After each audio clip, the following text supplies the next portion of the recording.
Boa noite, eu sou Camila de Jesus, repórter do site Fé Católica. Nesta segunda-feira, dia 22 de junho, nós vamos tratar no Fé Católica Entrevista sobre economia para famílias e pequenas empresas e como agir em tempos de pandemia e também no pós-pandemia. O nosso convidado é o Juni Cruz, ele é diretor executivo da Província Marista Centro-Sul.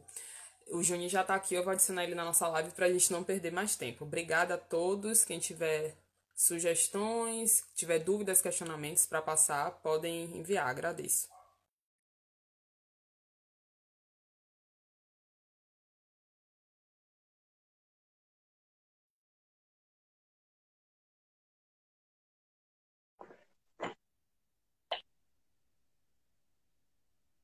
Alô?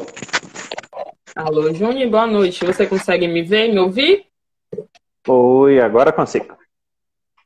Consegue? Agora a sua imagem ainda não está aparecendo para mim. Está carregando aqui. Vou aguardar. Legal. Mas já te escuto bem. Você me escuta, mas você consegue me ver?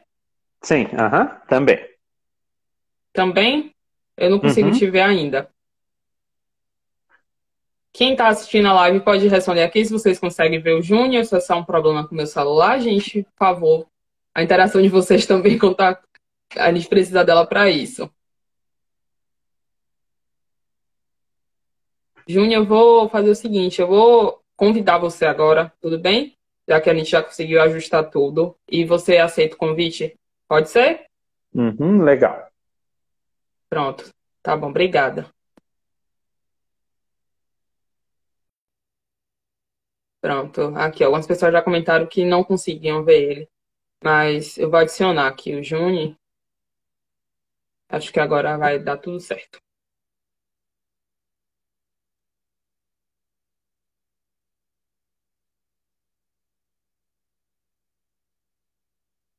Olá. Olá, Júnior, boa noite. Tudo bem? Oi, tudo bem. Eu ainda não consigo te ver. E como eu não consigo te ver, as pessoas também não conseguem. Mas vamos aguardar que pode ser algo relacionado à internet, né? A gente sabe que esse horário de lives, né? Pelo menos pelo que eu acompanho, acaba sendo muito concorrido no Instagram. E assim, eu gostaria que você se apresentasse. Eu torço para que sua imagem apareça logo para que as pessoas possam te ver. Pronto, agora sim. Sim, consigo. Legal. Eu gostaria que você se apresentasse. Eu falei sobre sua função dentro da província, mas eu não entrei em detalhes porque eu gostaria que você fizesse isso. Legal. Então, eu acho que eu vou me apresentar pela parte que eu gosto mais, pode ser? Pode sim, fique à vontade. Eu sou pai de 3 lindas crianças. Alice, Matheus e Ayrton. 3 figurinhas que me fazem ter orgulho de muitas coisas na vida. E também sou professor da PUC e atuo junto à província na diretoria executiva. Mas acho que se for mostrar para vocês o que eu mais gosto, eu vou falar dos meus filhos. Combinado? Tudo bem, entendo. Júnior, há quanto tempo que você está na província? Eu atuo junto aos maristas há 13 anos. Na província, especificamente na função de diretoria executiva, eu estou há 2 anos e meio, mas já fui diretor da Irmandade de Santa Casa, eu fui diretor do Hospital Universitário Cajuru, já fui gestor na rede de escolas sociais maristas, e nesse tempo todo sou professor do programa de mestrado e doutorado em administração da PUC. Certo. Ao longo desse tempo, assim, diante desse cenário que a gente está vivendo, esse é o seu maior desafio? Você considera que esse é o maior desafio que você enfrentou ao longo desse período? Viver uma pandemia, todo esse cenário, como eu falei, né, anteriormente, na nossa fase inicial, é um período que é atípico, né, para todos nós. Como é que tem sido para você esse período? Sim, acho que comparar com o maior desafio, não sei, porque eu já tive confusões boas na vida, mas eu acho que é um desafio muito grande para todos nós, como humanidade, como sociedade, né? Acho que se formos discutir isso num contexto mais social, mais coletivo, né, mais como vizinhos, mais como pais, mais como educadores, com certeza, né, o mundo todo está tentando se reinventar aí, né, está tentando descobrir como que é essa nova forma de viver, que a gente tem chamado de novo normal, né, como que é esse novo normal e como que a gente corresponde no curto, no médio, no longo prazo a esses desafios de uma forma que a gente não vá se arrepender depois, né, na forma que a gente tenha Sim, orgulho e observe isso como um legado. sim, verdade. Entrando agora um pouco mais no nosso tema, Juni, quando é que você começa a estudar, digamos assim, a economia pensando nas famílias e pequenas empresas? Então, bom, na verdade eu tenho por hábito e também por profissão, né, fazer o monitoramento do mercado o tempo todo, né, o fato é que isso tem se tornado um hábito mais costumeiro, quando eu digo costumeiro é 2, 3 vezes ao dia, né, e essa percepção possibilita aí observar de uma forma técnica e bastante preocupada aí, né, com bastante atenção as movimentações de todos nós como sociedade, né, não apenas no contexto brasileiro, não apenas no contexto regional. E oriundo daí, né, que vem a preocupação de falar sobre a temática de como gerir crise, né, é extremamente importante para todos nós, né, família, condomínios, vizinhos, empresas micro, pequenas, grandes, enfim, discutir a gestão da crise a partir de necessidades atuais que nos façam não nos arrependermos no futuro, né? A questão essencial da gestão da crise, aí as regras são muito parecidas, né? As orientações são muito parecidas para as famílias e para as empresas, mas quase sempre elas perpassam isso, né? Em como a gente toma decisões hoje que não nos façam, que não queimem a nossa biografia, né? Que nos faça perceber que o ser humano ainda é necessário, né? A ideia de que as pessoas existem para que ela não nos abandone, né? E isso talvez nos faça permitir que a gente tente tomar as decisões ou as ações no curto espaço de tempo com o melhor dos discernimentos, né? Compreendendo que todo gestor, todo pai, toda mãe sentem o mesmo medo, né? Sentem o mesmo anseio, sentem a mesma insegurança, a mesma complexidade que todos nesse momento, que é bastante particular. Uma outra característica que é interessante é que também não tem segredo, não tem receita de bolo, né? A nossa geração, ninguém da nossa geração viveu uma pandemia. Então a gente também tenta descobrir e dar uma opinião hoje e se arrepende amanhã, com toda a tranquilidade. Essa própria elasticidade, ela é particular a momentos que são inovadores a todos nós, né? Então, um primeiro recado que eu poderia dar a gente tem que desconfiar dos próprios conselhos, né? A gente tem que desconfiar das próprias certezas, porque de fato ninguém viveu isso antes e isso nos gera uma série de limitações em viver isso da melhor forma agora, né? Mesmo assim, eu acho que o anseio da gente tentar as respostas, né, e refletir de como enfrentar essa crise da melhor forma, talvez seja o nosso principal norteador, né? Os nossos valores, enfim, a história das instituições, porque é sempre uma oportunidade de redenção àquelas que até então tinham uma postura meio esquisita, né?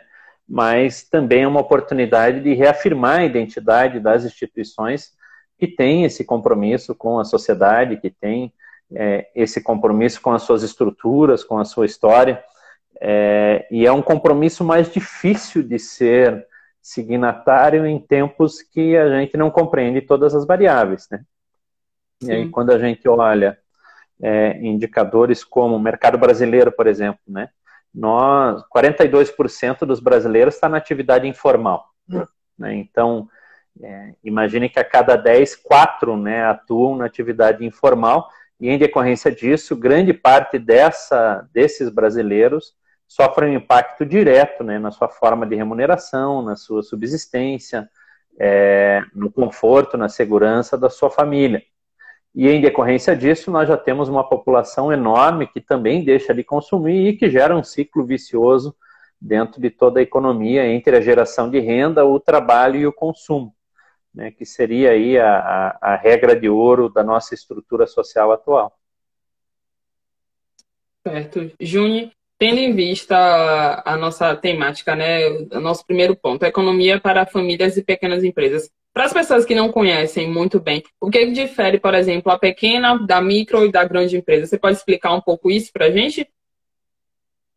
Assim, tecnicamente, né, o que difere dela é, de fato, a capacidade que ela tem de faturar, né, a capacidade que ela tem de se relacionar com o seu mercado. Essa capacidade, logicamente, determina o seu tamanho, né, e o seu tamanho determina a sua estrutura, a quantidade de pessoas, dentre outros fatores, inclusive, né, os marcos legais que ela está submetida.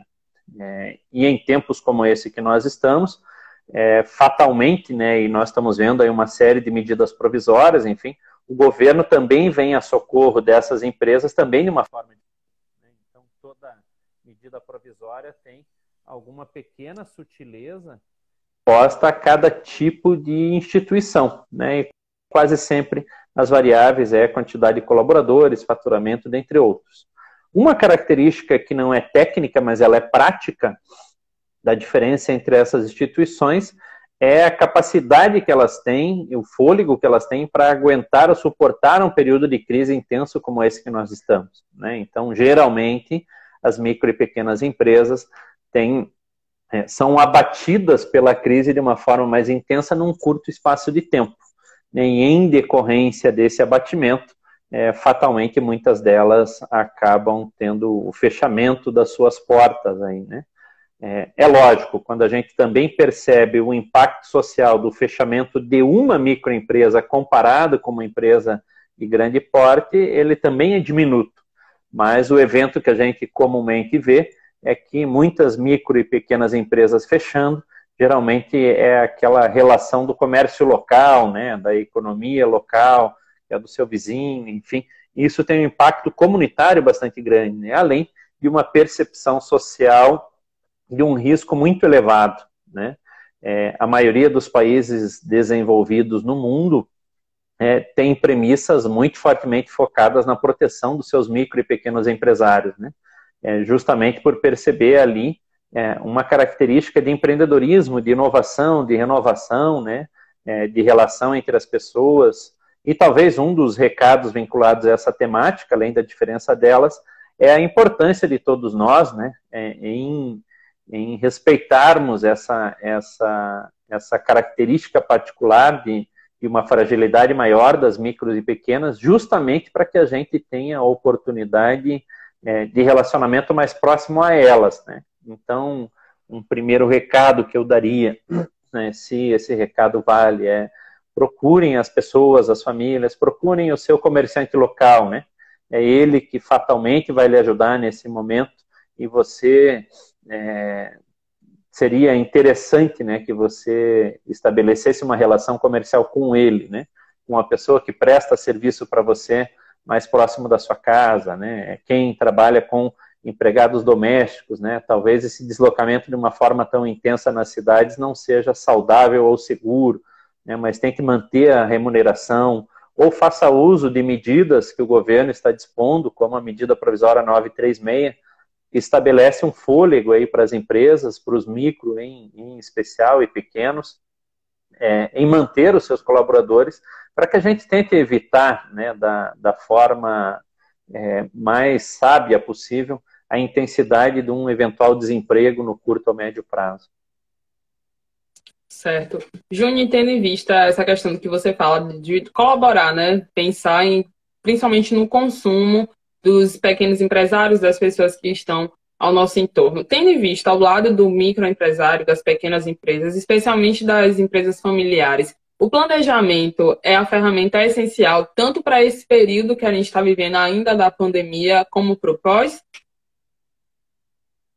Olha, com certeza, né? Mas eu lhe diria que em tempos muito intensos de crise, a gente costuma falar do planejamento mais numa característica incremental, né? Porque sabe que tem uma frase do Mike Tyson.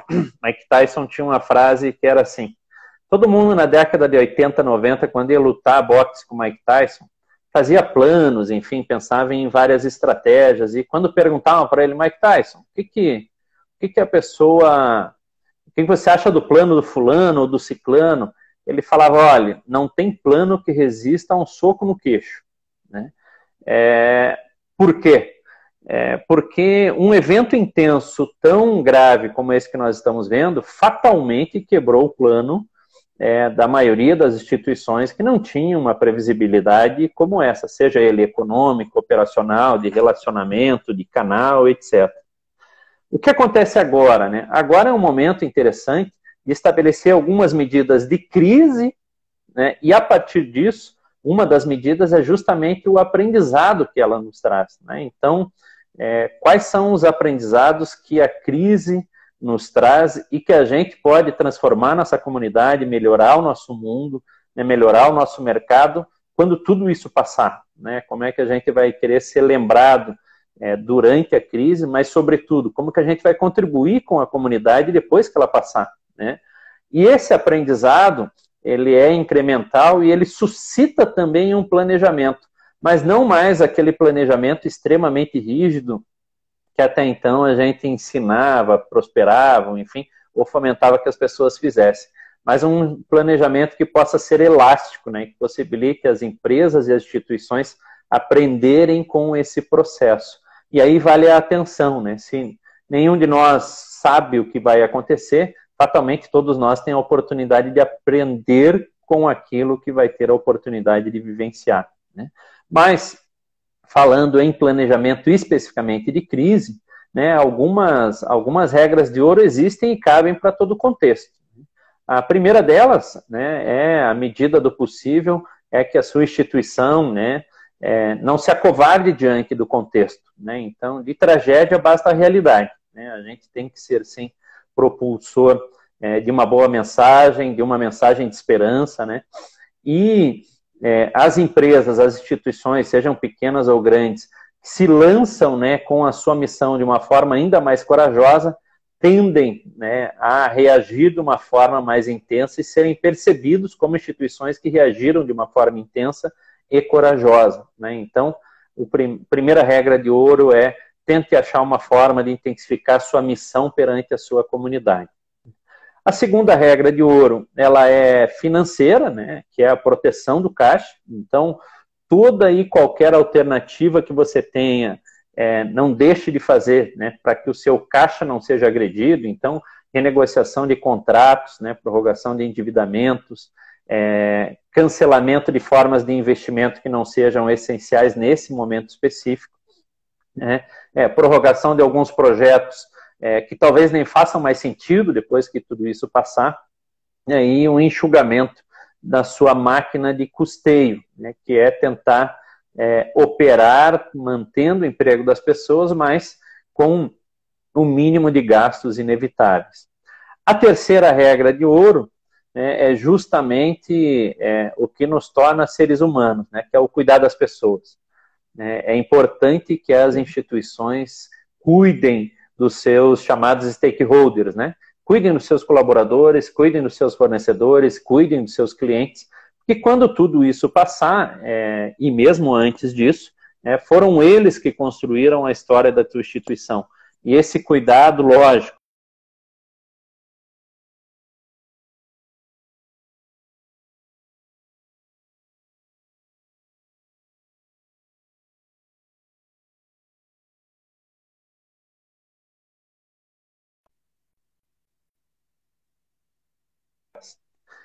e a quarta, né, regra de ouro é o que tudo isso ensina a sua empresa, a sua instituição, a sua família sobre o novo normal e como que vai ser a vida após isso. Né? Então, uma pergunta a todos que estão nos escutando ou vão ver essa gravação depois, né?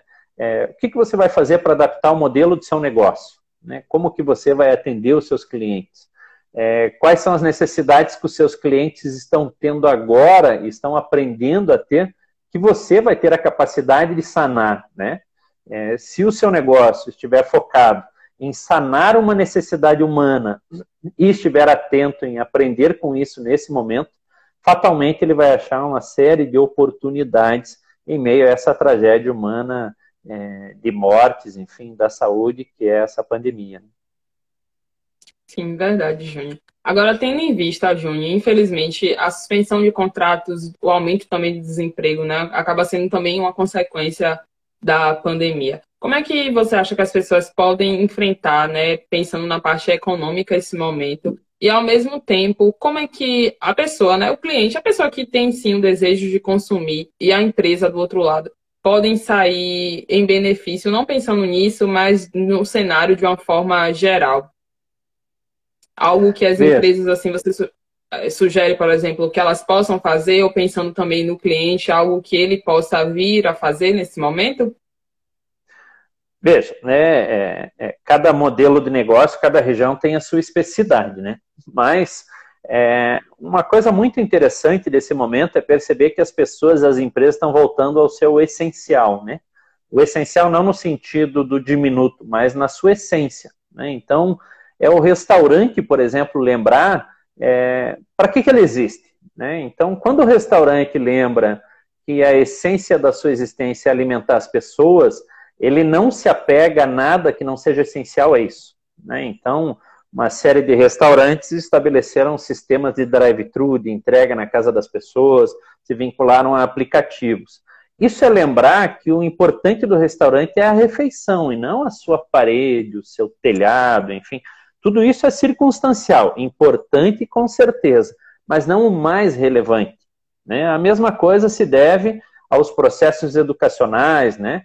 Então, as instituições estão aprendendo que é possível ensinar também por meio dessa vinculação não presencial, mas também estão aprendendo, e as famílias também, né, da importância do cheiro do ser humano, né, da importância de sentir um coração batendo, da importância de um abraço.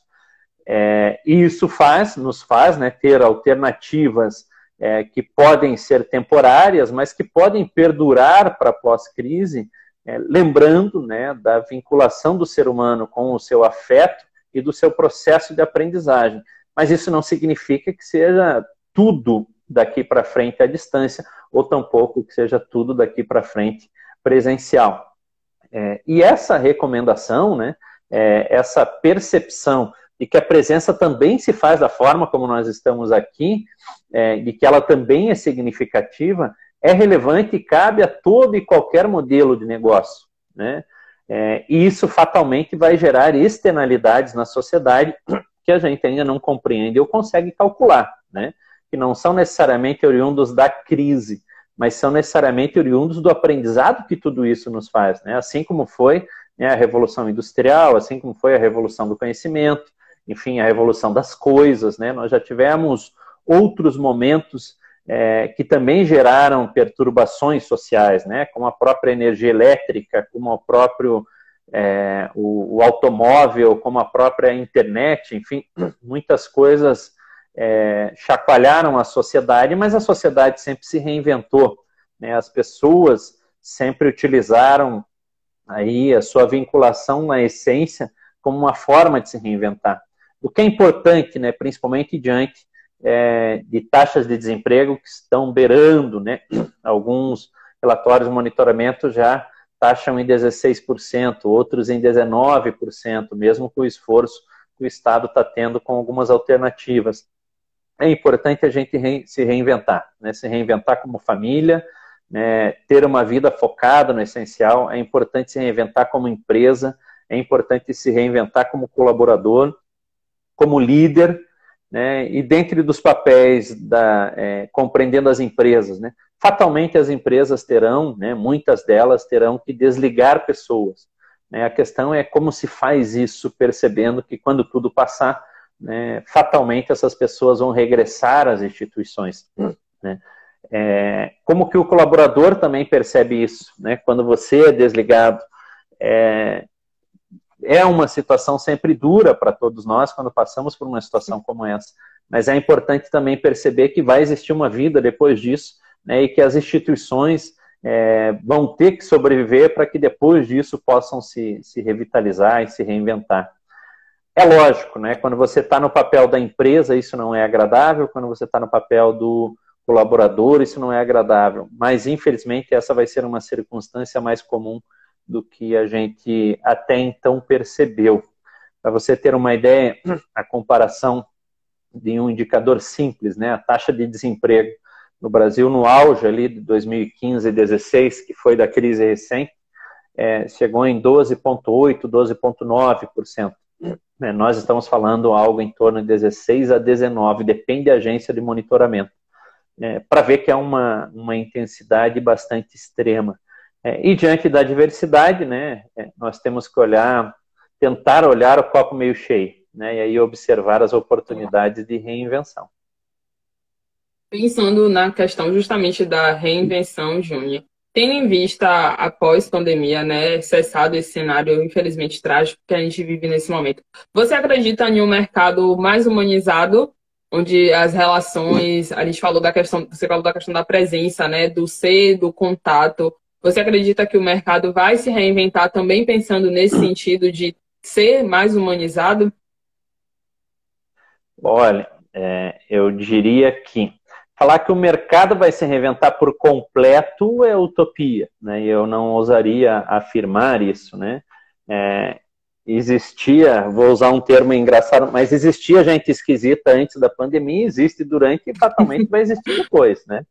Verdade. Mas também é uma oportunidade de redenção, né? É uma oportunidade das instituições e das pessoas perceberem que ainda nós temos muito para fazer uns pelos outros, né? E que é muito raso você perceber a sua empresa, por mais que ela seja uma SA que produz cigarro, né? Enfim, é muito raso você perceber uma empresa, uma ideia, uma missão, uma visão, valores, um conjunto de pessoas, um conjunto de tecnologia focado eminentemente no lucro que ela gera.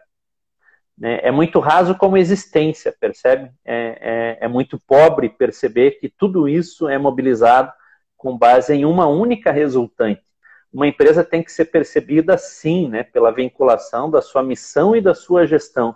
Ela tem que ser percebida assim, pela sua capacidade de pagar impostos, pela capacidade de empregabilidade, pela capacidade de inovação, pelo lucro que ela tem, porque é importante que seja cuidado, né? É muito importante cuidar do lucro, do resultado das instituições, mas assim como é importante todo o restante, né? É importante cuidar das suas relações ambientais, das suas relações políticas, das suas relações culturais, né? É importante que ela esteja focada em sanar uma necessidade humana, né?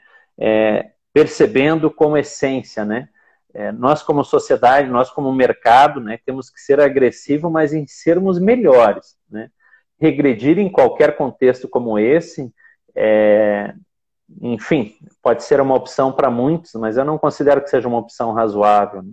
Eu ainda insisto que muita gente, né, vai perceber e tem percebido que nós como sociedade, como mercado, temos muito a fazer uns pelos outros.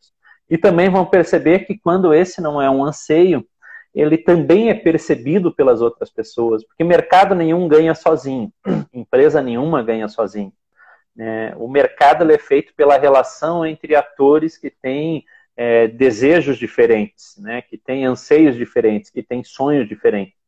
É importante a gente perceber que se o sonho da maioria, se não era, mas se ele se transformar, né, de um anseio mais multifacetado, né, que não seja focado eminentemente em uma única variável, ele tem a tendência de ser nobre, né, e muitas empresas, inclusive empresas de varejo agressivas no mercado, têm se declarado assim, né, têm feito isso, e essa é uma crença muito bonita, da gente perceber que é possível sim, né, e isso não é uma utopia. Vincular missão e gestão, né? É possível você falar de propósito e lucro, é possível você falar de legislação e engajamento, é possível você se propor como empresa, como instituição, pautado na materialidade dos seus valores, da sua missão e da sua gestão, mas de verdade, de forma verdadeira. E aí a pergunta, né? Eu tenho uma crença de bondade, né? Eu acredito no ser humano, eu pessoalmente acredito no ser humano, eu acredito nas lideranças das instituições, mas eu também sei que esse é um ato falho de crença, ele nem sempre vai se materializar de forma concreta, e aí cada um fique com a sua consciência e com as externalidades que isso porventura possa gerar, né? Nós já vimos aí alguns casos de empresas que se declararam não tão adequadas na coletividade, já sofreram retaliações da sua comunidade, enfim. E estamos vendo empresas como a Magalu, por exemplo, como uma série de empresas, cervejarias, né, produzindo álcool em gel, fazendo doações vultuosas para hospitais, grandes companhias, pequenas escolas fazendo campanhas de alimentação para a comunidade no entorno, enfim. Nós, na instituição Marista, temos aproximadamente 550 ações em micro-regiões, né, além de ações nacionais, e temos um orgulho grande disso, mas também sabemos que essa é uma forma de salvaguardar a história do nosso fundador, Marcelino Champagnat, e sabemos que todas as instituições têm um fundador, têm uma ideia, têm uma história, e salvaguardar isso talvez agora seja um bom momento, né? Júnior, tendo em vista a questão, você citou a Magazine, por exemplo, trazer essa proximidade das empresas, você sente que é algo que vai sim se perdurar pós-pandemia, né? A gente pensa no pós, mas é algo que a gente já enxerga também que está acontecendo agora, né? O exemplo da Magalu que você trouxe é bem direto nesse sentido. Pois olha, é importante que os dois lados façam esse pacto, né? O primeiro é das instituições em lembrar que é muito bom fazer isso, né? Que é bom você se relacionar em sociedade sem esquecer o lucro, mas em sociedade, né? Porque eu não gosto muito da abordagem que mostram essas coisas como opostas, sabe? Ah, só quer o lucro. Não, o lucro é importante sim, mas existem tantas outras coisas que também podem ser colocadas nesse mesmo processo decisório. E é importante que os clientes, que a sociedade também perceba isso de uma forma mais clara, né? A pergunta para todo pai de família aí que está nos escutando você vai comprar pão de que marca? Né? Da onde vem essa empresa? O que essa empresa está fazendo agora para a sua comunidade? Como que ela está tratando os seus colaboradores? Né?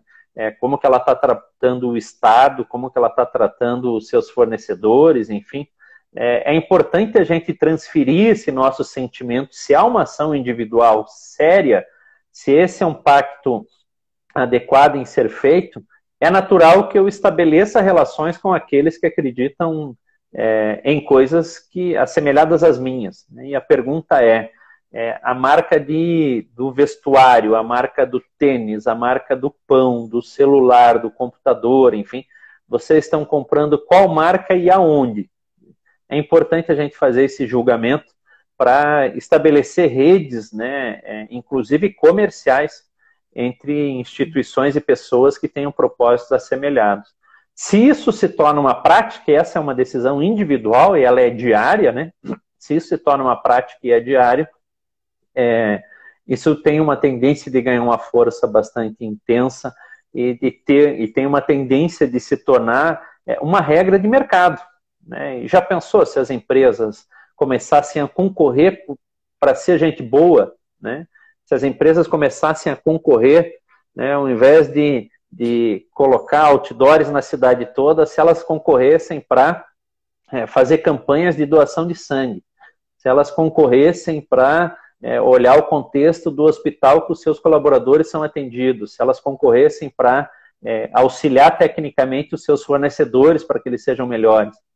Né? E já pensou se nós, consumidores, passássemos a perceber esse valor como uma proposta e não mais apenas a relação da marca, da simpatia, da frase, do ator de televisão que está na propaganda, né? Se o nosso processo de consumo for mais sério, com certeza as empresas tendem a responder isso também de uma forma mais séria. À medida em que a gente tem um comportamento raso como consumidor, a tendência é que as corporações também nos tratem como seres que têm um comportamento raso. E aí essa recíproca de respeito é notória e é comum, né?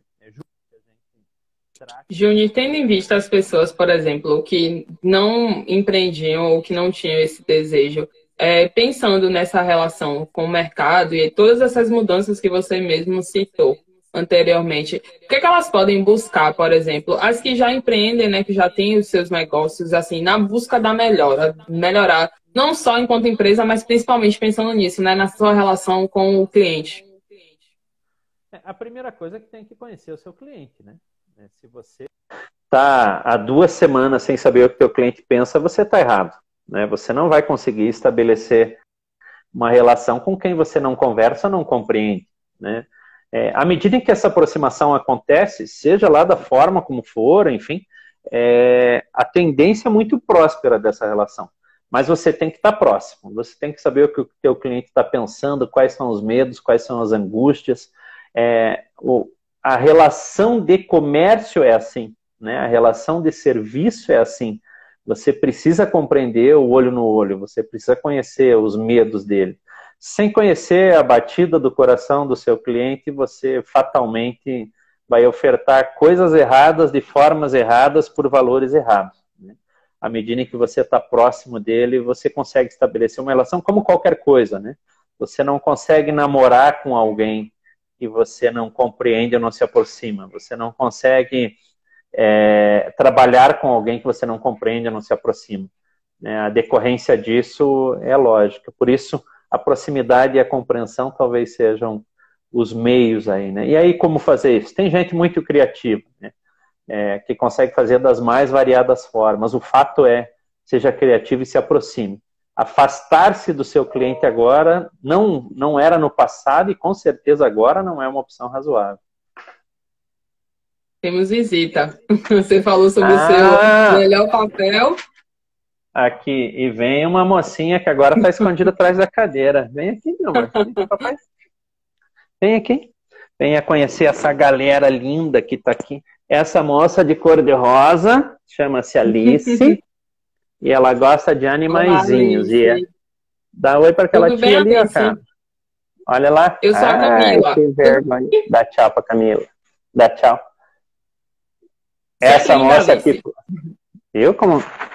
Ela é linda, gostosa e cheirosa. Okay. Já vou lá então, meu amor. Pode ir lá que o papai já vai. Essa é a Alice, como eu falei que ia falar das coisas mais bonitas da minha vida, ela é uma das 3 coisas mais bonitas da minha vida. E essa é uma coisa legal, por exemplo, desse novo normal, né? Você conversa com as pessoas, fala com o filho no colo. Né? E quem não gostou, quem não gosta, não entende o momento, né? E aí os líderes, enfim, os colaboradores... Mas sabe que esse é um passivo que nós tínhamos, muitos de nós, né? Que era a ausência da casa, a ausência da proximidade dos filhos. E com certeza nós estamos sendo melhores pais e mães agora do que éramos há 3, 4 meses atrás, né? Se a gente não consegue vender sem conhecer o cliente, como é que vai educar um filho se não conhece, não convive, né? Verdade. E pensando na futura geração, né? A geração de Alice, digamos assim, não vai ser mais a minha, infelizmente. O que você acha que a gente pode deixar de legado para elas? Já pensou se essa criançada, se essa juventude fosse só melhor do que nós fomos, já estava bom, né? A gente evoluiria de uma forma completa, assim, né? Se eles fossem um pouco mais amorosos, um pouco mais competentes, um pouco mais sãos do que a gente, né? Um pouco mais apaixonados, enfim, respeitassem um pouco mais o meio ambiente, respeitassem um pouco mais ainda a sua estrutura familiar, né? O seu trabalho, o seu chefe, os seus professores. Eu acho que de uma forma geral, e eu costumo dizer isso como professor, né? Quando a gente espera e ensina um aluno, né, a ser melhor do que a gente fez o seu papel. Né? Significa que a espécie vai evoluir. Toda espécie que se preza e se respeita faz com que a próxima geração seja melhor do que a gente. E é importante ressaltar que aqueles que conseguem aprender com esse momento atual, que o façam.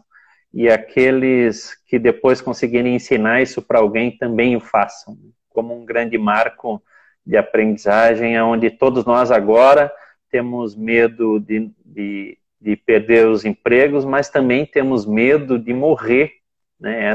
Esse é um medo que perpassa as casas como nunca talvez perpassou. E se for verdade, né, e se a morte for uma evidência razoável para todos nós, a pergunta é o que nós faríamos diferente? Né? Se essa for a nossa chance de dar certo, né, enquanto vivos, o que faríamos diferente? Seja lá qual for essa resposta, eu acho que vale ela ser buscada, até porque agora não é um sentimento vazio, agora é um sentimento verdadeiro para todos nós. Né? Isso nos faz próximo, perceber... né? Eu não sei se ele é tão próximo, mas ele parece ser, e é isso que importa nesse momento, né? Sim. E aí a pergunta é, todos nós como empresários, pais, gestores, enfim, o que nós vamos fazer que não vai... que vai fazer com que a gente não se arrependa, né? O que a gente vai fazer para ter um legado num momento difícil? Qual que é a lembrança que nós vamos ter quando isso passar, né? Nós fomos egoístas, nos trancamos, enfim, tomamos decisões mal pensadas, ou, né, nós fomos prudentes, cuidamos das pessoas, procuramos alternativas que quase sempre não eram as mais simples, geralmente são as mais complexas, né? E fomos corajosos em fazer isso, né? Porque os líderes no final do dia têm que ter a coragem, inclusive, de fazer as coisas difíceis. Mas se a morte é uma iminência tão real como nós sentimos agora, e ela sempre foi, né? Vale lembrar que isso não mudou, sim. A morte não é uma novidade, né? A pergunta é o que nós faríamos de diferente do que fizemos no passado e como que a gente ensina essa meninada a fazer isso dessa forma também, né? Juni, com suas palavras, acredito que nosso bate-papo a gente poderia dar continuidade aqui por muito mais tempo, mas infelizmente, né, uma hora de live acaba sendo muito pouco. Eu deixo o meu agradecimento enquanto repórter do site Fé Católica, né, em nome do site, das pessoas que trabalham nesse portal. Agradeço a sua disponibilidade, o trabalho que você desenvolve na província e pela live. Sua participação foi muito bacana, foram coisas que me tocaram também, né? São reflexões que você trouxe que faz com que a gente pare, sim, para pensar não só nesse período que a gente está vivendo agora, mas com certeza de como queremos ser e estar depois que tudo isso passar, né? Essa situação vai passar. É algo que eu busco acreditar todos os dias, quando eu acordo, né? Eu entrego meus dias na mão do Senhor e sempre converso com Ele e digo, eu sei que vai passar. É difícil, está sendo difícil para todos nós, mas é algo que vai passar. Muito obrigada. Dê um abraço em seus filhos, em sua família. Continue se cuidando. Eu acredito que você está tendo todos os cuidados que são necessários. Muito obrigada. Legal, legal e prazer. Foi um grande privilégio aí conversar com vocês. Gente muito boa que deve estar nos escutando, né, e participando. Tô vendo que a galera está escrevendo muito aqui no chat. Sim, sim. É muito legal. Tiveram alunos seus aqui também. Eu vi, assim, rapidamente alguns comentários. Eu não consegui ler tudo, porque é um pouco complicado, né, acompanhar tudo, mas foi bem bacana, assim. Mas a gente acredita que as pessoas que são gente boa também procuram canais gente boa, né? E aí é um grande privilégio participar do canal de vocês. E espero que vocês tenham muito sucesso em levar esperança para as pessoas, né? Porque de desgraça basta a realidade e todos os outros meios. Nós estamos precisando cada vez mais, né, de procurar alternativas que nos tragam alternativas, né? Alternativas, motivos para viver, motivos para conviver, motivos para acreditar, motivos para se reinventar. Parabéns para vocês do canal por trazer essas temáticas, essa relevância e levar isso para a casa das pessoas. Obrigada, muito obrigada, Júnior. A província tem o portal, eu estou na dúvida agora, é Farol 1817, não é isso, no YouTube? Farol 1817. Isso, é isso mesmo. Que também tem esse propósito bastante bonito, né? Nós lançamos ele antes da pandemia, enfim, porque já observamos essa tendência, né? E lá no www.farol1817.com.br nós temos uma série de cursos todos gratuitos, né? Então, os micro e pequenos empresários, pais de família, tem cursos na área de gestão e espiritualidade, teologia, gestão especificamente, né? De oratória, tem curso na área de defesa dos direitos, enfim, tem uma série de oportunidades lá e todas elas estão gratuitas, disponíveis para aquelas pessoas que julgarem que é um conteúdo razoável a ser discutido com as suas famílias, com os seus colaboradores. Fiquem à vontade de entrar, está à disposição para todos nós. Tá bom, obrigada, tá, Júnior? Um abraço, tenha um abraço virtual, né, nesse momento, tenha uma boa noite, se cuide, continue cuidando de sua família, agradeço. Legal. Tchau, tchau, gente. Boa noite a todos. Tchau.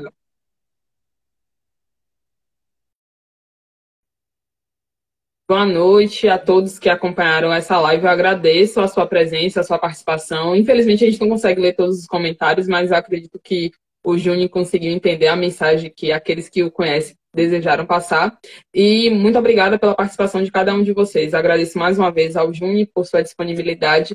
E o lembrete que eu deixo ao final de todas essas lives. Se puder, fique em casa. Se for sair, por favor, gente, mantenham o distanciamento social, usem máscara, levem o álcool gel, mas se puder ficar em casa, continue em casa. Obrigada, tenham uma boa noite. Fiquem ligados nas nossas redes sociais, no nosso site também, né? Nosso Instagram, Facebook, e a live da próxima semana será divulgada em breve. Muito obrigada, tenham uma boa noite e até a próxima semana.